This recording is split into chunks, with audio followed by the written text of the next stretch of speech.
If things will fall apart any further, the center will not hold.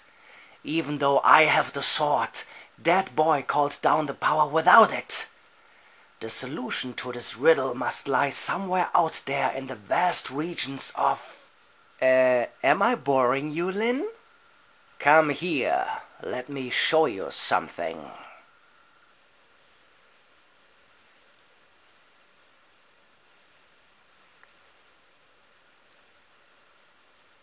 Drink it in, Lin. The universe is so vast, yet somehow we still think we matter to the cosmos. But we don't. We're simply spider mites, adrift in a sea of stars. I give you the celestial apex. Soon, for the first time since creation, the planets will align as they did in the beginning, and Eternia will once again find itself at the center of the universe. And since I hold the sword, this celestial apex will imbue me with not just power over the universe, but power of existence itself. And existence can use a makeover. I mean, just look at it. It's all just so empty. There's no design. So there's no meaning. It's all just pain. Life is nothing but an endless, agonizing freefall into death, devoid of any hope. There's no reason. There's no plan. We are all of us utterly alone. One must be wary of gazing too deeply into the horrors of the void. It can get awfully addicting. The closer we get to the celestial apex, the stronger I become. So soon it won't matter how Adam managed to call down the power without the sword, because I will have all the power in existence. Then what? What do you mean, then what? I kill this version of He-Man too. First he will kneel, then he will die. All in the hands of Skeletor. That's it? That's where all this leads? You stand at the threshold of commanding all the power in existence, and you're going to use it to kill He-Man? How dare you laughing at me, witch? Who do you think you are? Not He-Man, but I wish I was, so I could finally get some of your attention.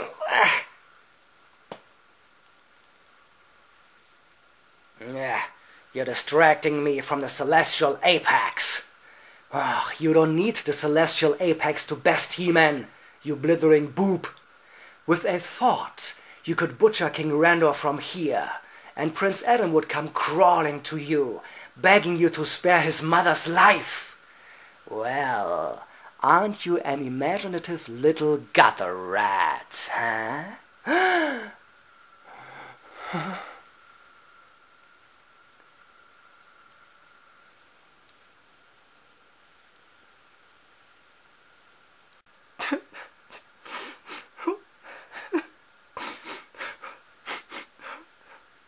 He thinks you are his, but what do you think? Did I ever tell you how I met Skeletor? Of course I didn't. Till recently I didn't see much torn to you, as I was convinced you're an idiot.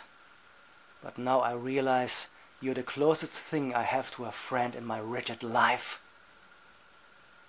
I was born in the Silesian slums, and on my 5th birthday, my starving parents had no choice but to eat their only daughter. And since I didn't want to be eaten, I hid in the gutters like a rat. My salvation was in the sewers, so that's where I stayed for 20 years. And I went from victim to victimizer. And just as I began to believe my life was worth less than sewerage, that's when he found me. I hate Skeletor, but I owe him my life. He lifted me out of the Silesian gutter. He taught me to fight. He enhanced my magic. He gave me a place to belong. He thinks you belong to him, but my people have a saying, Böfgar hör mar. It means I am my own. Be your own, my lady. Leave, or he will kill you one day. This I know, and you know it too. You have to free yourself of Skeletor. No, I have to free us all.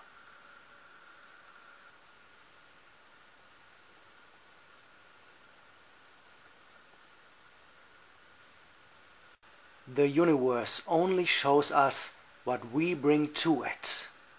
So see it like I see it. You're right. The universe, it's chaos and hurt and death. But it is everything else too. It's beauty, it's love, it's life. The universe, it's magic. You have the power.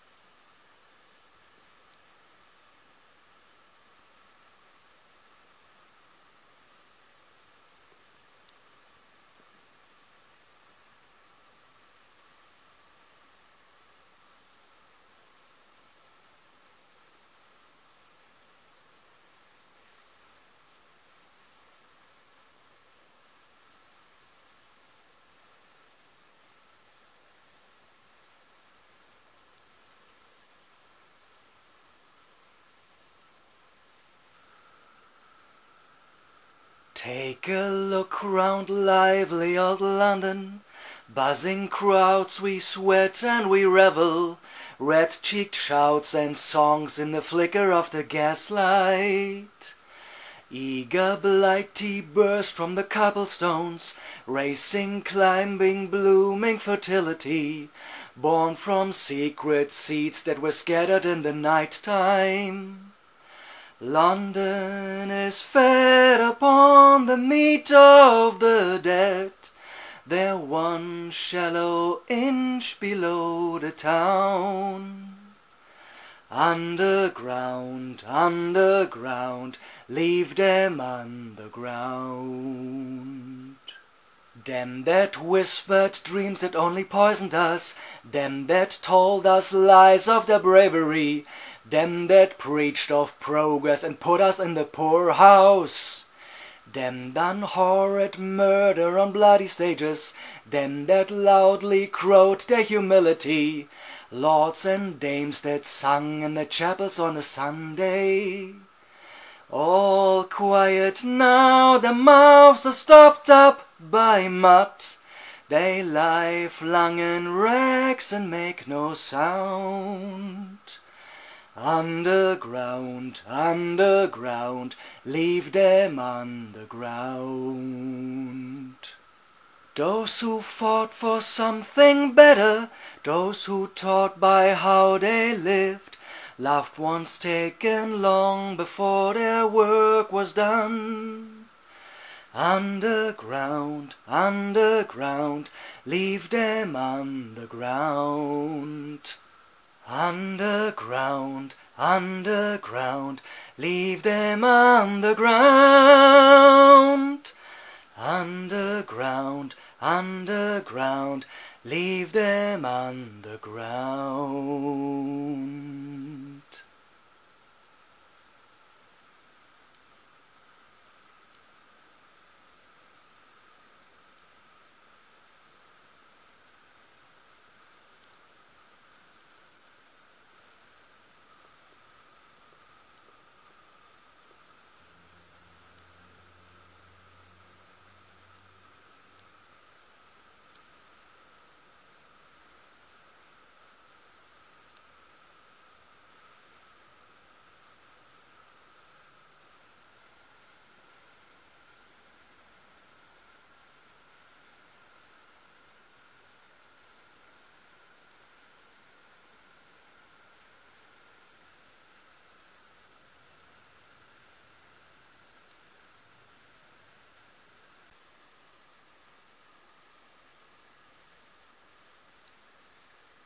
If I were a god of some traditional popular world religion, of which religion is completely irrelevant, then I would have something to say that concerns you all, because you have misunderstood something essential, and that already for the repeated time. All the hatred and all the suffering for which you are responsible worldwide, flight and expulsion, and all the human dramas, oppression, war, genocide, what you claim is God's word, all this is not done in my name. When you colonize a land that does not belong to you, you drive out the people and destroy their villages with a ruthlessness that goes beyond the limits of any framework, and you deny the others the right to live and claim that this is your God-given right, then you do not act in my name. When you destroy 1,000-year-old cultures and build on the ruins your ostentatious palaces and claim you make yourself strong for the weak and the poor, when by self-appointed servants of God on earth children are abused and mistreated, then this is certainly not done in my name.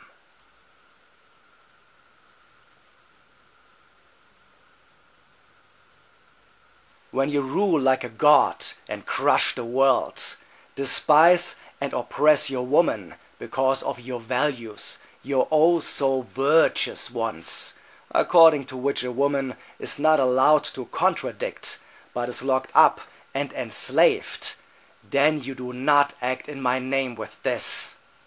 And if your daughter, for example, then no longer endures this silently, but wants to live a self-determined life, instead of imitating the maternal bondage, and then you humiliate her, beat her, kidnap her, abducted, rejected, or even murdered by you, then you do not act in my name. When you beat up homosexuals, calling them names and chasing them through the streets because they dared to hug each other in public, when you treat women like fair game that you can grope and rape at will, then you do not act in my name. When you massacre people of other faiths and execute dissidents without any pity and without mercy, when you gloat and feast on the way how you publicly cut off people's heads, you do not act in my name. And when you again shed blood without restraint by indiscriminately shooting innocent people who did not escape from you in time, when you arm yourselves with explosives in the midst of a crowd of people you blow up, you do not act in my name. You are neither martyrs nor honorable avengers. You are just common criminals. And believe me, you belong to the very infamous ones.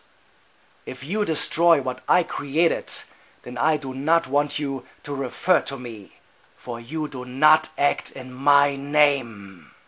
On the contrary, you turn this planet into a sinister, intolerant one, and disgrace the reputation of all those who came in peace. It's time someone stood up to you, to your madness, to this cruel insanity. For you do not act in my name.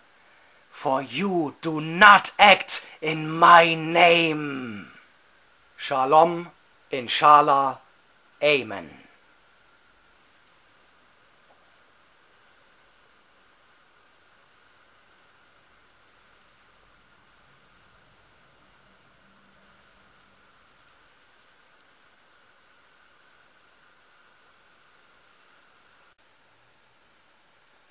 I have the impression that what has held the whole world together in its innermost core up to now, if we are not careful, will fall apart as in an earthquake, even that which until now has been taken for granted. Which is why I'm increasingly asking myself, what kind of country in this world do I actually want to live in? In the country in which I want to live, there's democracy, and instead of unscrupulous capitalism, common good economy. A country that does not impose additional sanctions on its poorest people, and that tries out the unconditional basic income at least once. Then there would be much more justice here from the outset, and there would be much more time for what is really important. I wish for a country where people support each other, and where people and animals and the environment and minorities are protected, because in the country I want to live in, everyone belongs, whether L or G or B or T or I or Q, and even hetero is okay and accepted, where neither skin color nor origin determines about one, but only how one behaves, whether you can recognize the values of this country, or whether you can't do much with peace, freedom and humanism. I would have nothing against it, I want to empathize at this point, if all the intolerant, fear-mongers, hate preachers and backward-looking people live somewhere else. The country I want to live in is ruled by guilt that is guided by prudence, decency and reason. People who respect the rule of law and the separation of powers, who do not act as autocrats and rule by decree. Neither are they chauvinistic, narcissistic idiots, nor lying racist dictators and despots, who declare anyone who is not of their opinion a Nazi or a terrorist, harass, imprison, torture and liquidate them. The country in which I want to live is immune from such things, because there's an independent judiciary, with judges who position themselves against corruption and arbitrariness, and where it is not pleaded to reintroduce the death penalty, and the basis of justice is a reasonable law, and not an old book that propagates violence and incites against unbelievers and against unvaccinated people. I would like to see a country where human rights are recognized, and at the same time separates church and state from each other. In the country in which I want to live, it doesn't matter what you are, whether Buddhist, Muslim, Jew, Christian or atheist, meat eater or vegan, vaccinated or unvaccinated, because all respect each other, and no one tries to proselytize the other. Religion is also not a pretext for oppression, and also not for the legitimization of the worst crimes, such as child abuse. There is no violence against people of other faith, other opinions, minorities and women. No decrees against those who dare to rebel against injustice. In the country I want to live in, women have equal rights. That means for the same work they get the same money. They are treated with due respect, and they are neither genitally mutilated or degraded to a sex object, and nobody tells them what to do and what not to do. They write themselves how they want to dress and who they want to marry, and they don't have to be afraid of being killed by their own family, like in other countries here on earth.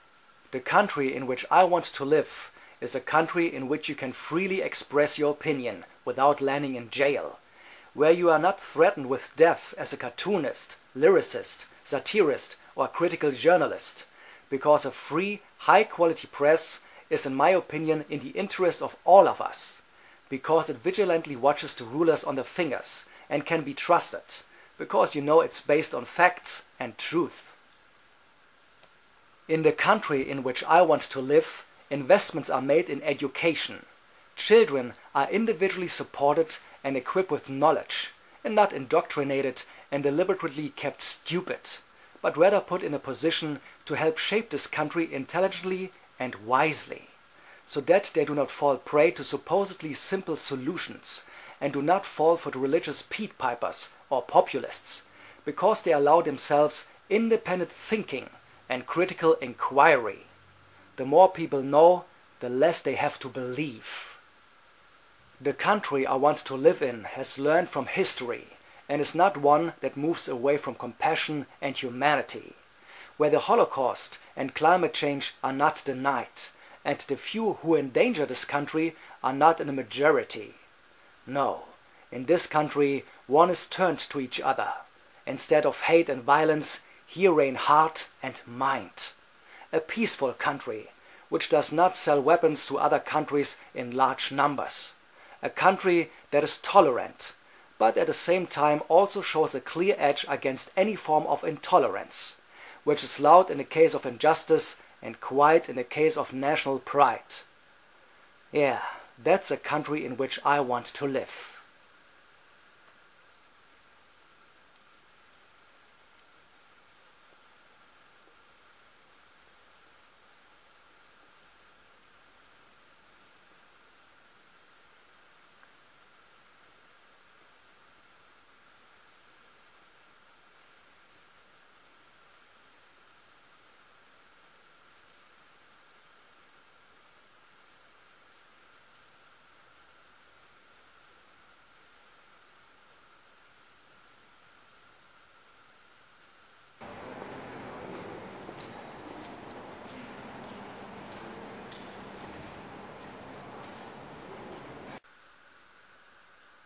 Take a look round lively old London.